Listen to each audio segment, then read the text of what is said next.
Hey everybody, it's Carlos from Immortals Podcast. Today we're going to talk about something near and dear to Mike's heart. Really? Miniatures.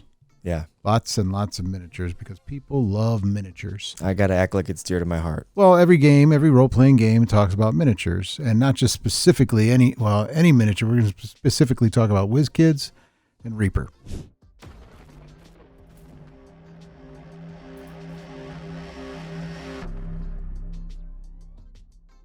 So we carry a lot of the WizKids miniatures. All right. And when they first came out, they were great. You got them in a pack. They were less than $5, and you got 2 to a miniature, good quality, nicely done. Well, you got 2 in each, like you would get 2. Sometimes you get 2 miniatures in each pack. Okay. So that was fine. It was relevant to the sets. It was relevant to the game. Then they also released some pre-painted miniatures, and some of their stuff is good. Like their bigger models is good, and then they had the booster packs where you can get random stuff. They always had the booster packs, like how they do now? Yeah, they did. So, but they put out a lot of stuff, and then they put out other stuff, Pathfinder, then Critical Role, and all this other stuff. Not as popular. Well, here anyway. It might be popular elsewhere. Then they started getting a little, I don't know what they were doing, and this is going to be a criticism of them, which a lot of people don't like criticism, but I'm going to be honest as far as a business standpoint. Somehow, and I noticed this, and it might be my distributor, it might be these other things, but I noticed my cost creeped up on these items. They never change their retail price online. My cost creeps up, I got to sell them for a higher price. They never change their retail. So the problem we were having with them is people would come in and be like, "Oh, this is online for $5.99. Well, it's $6.25 here. Whatever the price might be. Because I got to keep my margins." I didn't like that. That was a little disheartening to me. Well, then the packaging started getting a little cheap. All the little things fell off. The clamshells. How many do you pick up?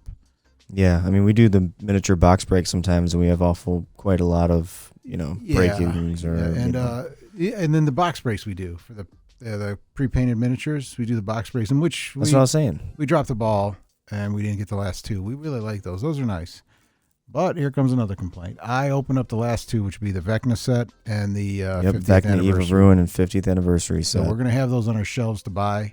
The individual miniatures. Yep. While you're watching this, they're in the store now. Yeah, we got somebody breaking it, and he's going to put a little commercial out. So out of the case of the Vecna, I pulled the most valuable miniature, which would be the Hell Wasp, and this is how he came out. Broken wing. I thought maybe it was like you put it in there. No, it's broke. I understand the base is not attached, but come on, guys. It wasn't in any protective cover. It was just in a bag stuffed in a box. I mean, these are definitely going to break. I'm a little concerned about the quality from WizKids lately. I mean, the miniatures look good. It's their shipping and packaging that might have some issues. So that got me thinking, why is this being difficult? So I thought, well, what other miniatures would my customers like? And I know how my customers are and everything like that. So I'm like, I totally forgot about Reaper miniatures. Reaper's miniatures have been around for ever. Really? And I should back this up and say WizKids has always been known for HeroClix. You ever play HeroClix? Do you remember that game? Yeah, they good job on there. They did the superhero thing, the HeroClix. It was a good game, base game. I don't really carry it because it's, from a business standpoint, it's more of everybody wants everything and they want it now or before it's released. And then when it comes out, they don't want it anymore or they want it for nothing. And I hate to be mean to that particular community, but it kind of is. We really don't have one like that anyway. So it's like maybe they're better, but I just seem to remember previously, years and years ago, that was how it was. And then I forgot, well, I kind of see them going down this route of, my problem is quality. I can't push an item that I can't get behind. Right, like the miniatures and the painting and the paint jobs are amazing. Like the actual detail they do to these minis is incredible, but the actual durability and the consistency in that durability they come all bent, a lot of them. Yeah, you get the sword. Dude, I just saw a spear guy and it was like bent, like my arm was broken this way. It's like, yeah, and I get it. Sometimes packaging, you get what you pay for. It's plastic miniatures. oh yeah, it's plastic. You're not asking you for can like fold it back in those scenarios. Yeah, you can fold it back, but I mean, Hell Wasp, broken wing. Yeah, it's the ultra rare, and it's like, come Bro. on now. Now, either what do? Do I got to fix it? And if I sell it, I can't say that it's new. It's been repaired, So, And do I want to take the time to repair it? Because that's hard. So, do I sell it discounted to somebody who would be willing to sell it? Buy it. That's probably what I'm going to do. Is just say, hey, listen, the wing's broken. You can buy it for this price. A lot of modelers, to a lot of modelers, that's like an easy fix. They're like, oh yeah, 2 seconds are done. Not so much me, And then I have a problem selling that item because I know it's broken. So it's like, well, I can't let somebody come in, pay good money for an item that I know has been repaired. Yep. You have to tell them beforehand, hey, this has been repaired, and then there's that whole hesitation then at that point. So I totally forgot about, like, what miniature company is good, that's solid, that I've always had, and I'm like Reaper. I kept forgetting about Reaper Miniatures. It's been around for 20, I don't know how long. They've been along that long? They've been around that long? It's an old company. If you look at it, it's been around for a long time. They're out of Texas, I believe. So, Texas. Yeah, so shipping's not the issue. They got cowboy boots and stuff. They're from, obviously, China. Yep, made in China. So you go to Reaper, and they have a huge amount. They don't have any like specific lines. Like you can't go there and say, get this exact. I want to get this D&D monster, because they don't have the rights to it. But they got a lot of monsters that might look like that, monster. Yeah. They get, it's not even they get around, or they just make something that looks similar.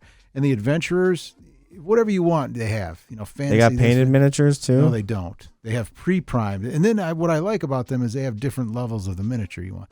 If you just want the cheapy miniature that you just want to put on the table and there it is, they got that in plastic. You want a higher one, it's resin, and then a metal. They have a variety. They care about their product, basically. Yeah, they do have metal ones too. Yeah. They're pretty cool. So when I call them up, and I forget, I got an account with these guys. So I call them up, and they're like, yeah, I don't call them up, but you order online or whatever, and you talk to people sometimes, and they're like, yeah, what do you need? And then, you order so many, it's free shipping. They come within a few days, it's here, whatever you order. And then the price is the price. If their retail price is this is what they charge me, Okay, that's a good margin. I like that. And then they ship it to me. They get it. If I need something else, they have it. If they don't have it, they eventually will make it. And they just got a huge line of miniatures. And they they do fantasy, obviously. And they cover all the races and bases. And they even have like a few other extra things that they do just from any different game system, They do a lot of fantasy or pulp era stuff like Call of Cthulhu, like stuff like that. They do a lot of wacky stuff. Like they had like Steampunk Tin Man or something like that. And they did a whole line of like, it's basically Wizard of Oz. Did you see them? A lot of callbacks to like cult classics too, like zombie movies. They do a lot of zombie stuff. Yeah, like Zombie George is a miniature. And it's cool because everything's numbered. Like they have a numbered catalog, like how Funko Pops are. So, 1017, you just search that on their website and it goes right to the miniature that, Yeah, it's an easy search. And, they cater more to the guys who want to pay. Even if you don't want to throw paint on your miniature, you just paint it and you put it on the table. It still looks good. Yeah, it looks good. And they're made to paint. Like, honestly, some of these, I don't know. I don't want to criticize because I really haven't painted any. They're good for beginners, but when you want to get into it, it's like this. But it's also easier to deal with because, they don't rash out hundreds of miniatures at a pop. I got miniatures that have been sitting there and they're starting to get a little dusty. Yeah, we need a Swiffer duster. Yeah, so it's like, and I'm not right. WizKids is good. WizKids is a good company. Oh, yeah, they're a great company. Yeah, I like if anybody's watching from WizKids and wants to come on the podcast and kind of, talk about this issue, or if you're a store owner and you run into the same issues and you just expect losses on these cases, let us know. I feel like that's a good combo to have, and if anybody wants to come on the podcast and talk about it, I know, like, for sure, like if I call them up, they'll be like, hey, this broke, because I'll be honest with them, we had a damaged Tiamat, pre-painted Tiamat, and they took care of us. They replaced it, no problems, but it's just the point I had to get it done. Like this is going to be if I call them up, I'm sure they'll say, hey, listen, this is broke, can I just get a new one? Okay, I'll ship you the old one or whatever you want me to do, and as long as I get a new one that's not broke. The problem is if I sold this to a customer they open it up when they got home or in store. They go, "Oh, this is broke. Can I get a refund or can I get a new one?" That's another good point Yeah, too. you got to call the company. So then the customer gets upset with that. I would. This is the rarest miniature in that. You're like, set. oh my god, I just pulled a Charizard, but it's ripped in half in the pack. Yeah. Guys. How is this possible? Nobody's gonna believe me. Yeah, and I hate to be critical of, because like I said, WizKids is a good company. They've been Yeah. around. They've been around for a long time. Great stuff too. And I'm glad they entered the arena of the D&D. They made are some good they are stuff. the miniature, right now. I feel like in terms of like popularity. Oh, you know what else Reaper does? BattleTech. Really? Yeah, BattleTech miniatures, which Okay. is kind of a cool thing. But yeah, I like Reaper miniatures, so I started ordering Reaper miniatures. And I say, well, I'm going to get some of these. And I started filling up a wall full of Reaper. So Reaper's going to be my go-to place now where I get my miniatures. I'm going to Made still in the carry, USA. Yeah, well, that's the other thing. And then I'm going to still carry WizKids. Obviously, I'm going to carry the pre-painted ones. I might back off on the other unpainted or prime miniatures until I see a little difference. I mean, and I'm not ragging on them, and I like the company, but I'm just being critical. Yep. And another issue I see we have is sometimes those unpainted minis that you're talking about, the actual plastic that covers it the is sometimes clamshell. off of the cardboard, and it comes to us off.